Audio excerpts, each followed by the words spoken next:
कोलकाता से आप देख सकते हैं इस वक्त मेरे सहयोगी कुंतल चक्रवर्ती हमारे साथ मौजूद हैं। बर्धमान में आज मौजूद थे ममता की रैली के दौरान, और ममता बनर्जी की जो अगली रैली है वो मुर्शिदाबाद में है। वहीं दूसरी तरफ झारग्राम से मनोज्ञा लोईवाल आप देख रहे हैं इस वक्त मेरे साथ मौजूद है।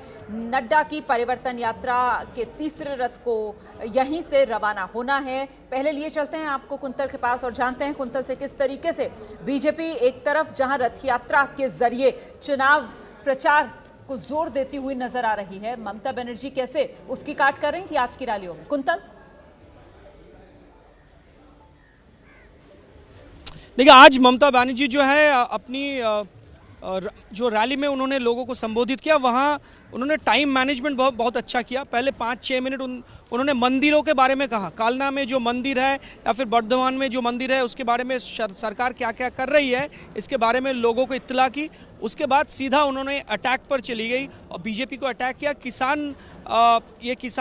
किसानों के लिए जो कानून बनाया गया है, 3 कानून को वापस लेने के लिए उन्होंने लोगों को बोला, और उसके आगे उन्होंने कहा कि बंगाल में सिर्फ किसान खुश है और बाकी जो चक्रवर्ती मनोज्ञा को यहाँ पर आना चाहिए। मनोज्ञा, रथ यात्रा के जरिए बीजेपी जो घेराबंदी की तैयारी कर रही है, तो ममता बनर्जी अपनी रैलियों में अब जिक्र मंदिर का करती हैं, पहले मंदिर से बात शुरू करके फिर बीजेपी पर हमले बोल रही हैं।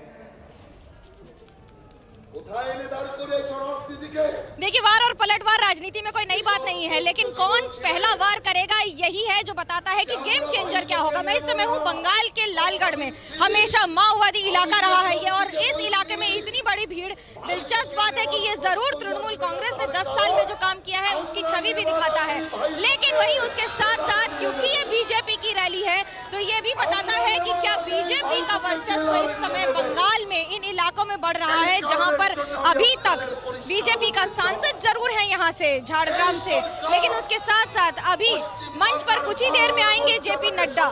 जेपी नड्डा बीजेपी के राष्ट्रीय अध्यक्ष हैं, लेकिन साथ ही साथ यहाँ इस रथ की भी तैयारी है। आज ये तीसरा रथ है जिसे यहाँ से अभी विदा किया जाएगा और ये जगह जगह इन इलाकों में घूमेगा। तस्वीरों में देख लीजिए वो लोग हैं जो दक्षिण बंगाल में दबदबा रखते हैं। मुकुल रॉय, राहुल सिन्हा, शुभेंदु अधिकारी, बाबुल सुप्रियो, देबश्री चौधरी उत्तर बंगाल से हैं, लेकिन क्योंकि यूनियन मिनिस्टर हैं इसलिए उनके नाम, और साथ में राजीव बनर्जी, ये वो लोग हैं जो हाल ही में तृणमूल कांग्रेस से शामिल हुए हैं। लेकिन बीजेपी ये बखूबी जानती है कि अगर उन्हें आगे साथ में बढ़ना है तो इन सब की तस्वीरों को अब बसों पे लगाकर जगह जगह लेकर जाना होगा। दूसरी बात ये कि कई बार, जैसे आज की सबसे बड़ी खबरों में ये भी होगा कि आईपीएस हुमायूं कबीर ने आज तृणमूल कांग्रेस का दामन थाम लिया, और कुछ ही दिन पहले उन्होंने छोड़ा था अपना पद और कद। लेकिन अब ये भी बताता है कि क्या तृणमूल कांग्रेस जिस तरह से अपनी जगह बढ़ा रही है वो किस तरह से इस गेम को, इस पूरे खेल को और ज्यादा दिलचस्प बना रही है। बिल्कुल, लड़ाई दिलचस्प होती हुई बंगाल की। बहुत बहुत धन्यवाद मनोज्ञा और कुंतल, आप दोनों का मेरे साथ बने रहने के लिए।